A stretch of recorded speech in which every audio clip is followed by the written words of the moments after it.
आणि यानंतर एक महत्त्वाची अपडेट हाती येते। पुण्यात रवींद्र धंगेकर अजित पवारांच्या भेटीला पोहोचलेत। धंगेकरांचा मुलगा आणि पत्नीला उमेदवारी न दिल्यानं धंगेकर नाराज असल्याची चर्चा आहे आणि अशातच आता धंगेकरांसोबत शिवसेनेत देखील अजित पवारांच्या भेटीला पोहोचलेले आहेत। पुण्यात शिवसेना राष्ट्रवादीसोबत जाण्याची शक्यताही वर्तवली जाते। पुण्यात भाजपकडून धंगेकरांची कोंडी काढण्याचा सध्या प्रयत्न सुरू आहे।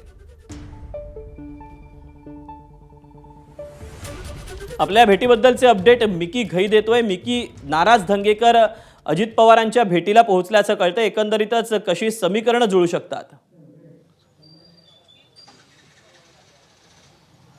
दीपक, जर आपण बघितलं तर पुणे महानगरपालिका निवडणुकीसाठी भाजप आणि शिंदे गट युती होणार हे जवळजवळ स्पष्ट होतं। मात्र जागा वाटप अद्यापही स्पष्ट झालेली नाही। एकीकडे भाजपच्या जे इच्छुक उमेदवार आहेत त्यांनी आज एबी फॉर्म मिळालेला आहे, तर त्यांनी उमेदवारी अर्ज देखील भरलेला आहे। मात्र शिवसेना शिंदे गटाला किती जागा दिले जाणार हे अद्यापही स्पष्ट नाही। त्यामुळे शिंदे गट हे नाराज होतं हे आतापर्यंत दिसत होतं। मात्र आता जर आपण बघितलं तर रवींद्र धंगेकर आणि शिवसेना शिंदे गटाचे जे शहरातील पदाधिकारी आहेत, त्याच्यामध्ये भोसले असतील, किरण साळी असतील, हे सगळेजण आता अजित पवारांना भेटण्यासाठी त्यांच्या पुण्यातील निवासस्थानी या बंगल्यावर आलेले आहेत। जर आपण इथं बघितलं तर आता इथं एक बैठक सुरू आहे। आत्ताच काही वेळापूर्वी रवींद्र धंगेकर आणि इतर लोक या ठिकाणी गेलेली आहेत। जर आपण बघितलं तर आज याच बंगल्यामध्ये अजित पवार सकाळपासून जे उमेदवार आहेत त्यांच्याशी भेटतायत।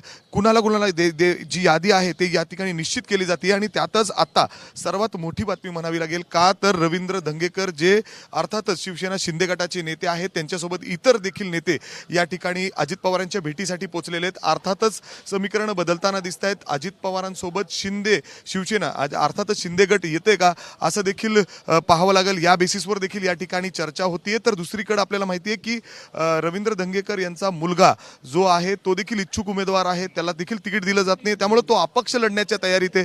त्याच्यावर देखील या ठिकाणी चर्चा होऊ शकते। परंतु आता जर आपण बघितलं तर रवींद्र धंगेकर त्यांचे स्वाभाविकच आता या दोघांच्या भेटीमध्ये काय नेमका आउटपुट निघतंय, युतीबाबत चर्चा होतीये का, काही जागांवर डिस्कशन होतंय का, पाहणं महत्त्वाचं असेल। तुर्तास या भेटीकडे लक्ष देऊन राहा, अपडेट घेत राहू। तुर्तास मिकी, धन्यवाद दिलेल्या सविस्तर माहितीबद्दल। एबीपी माझा, उघडा डोळे बघा नीट।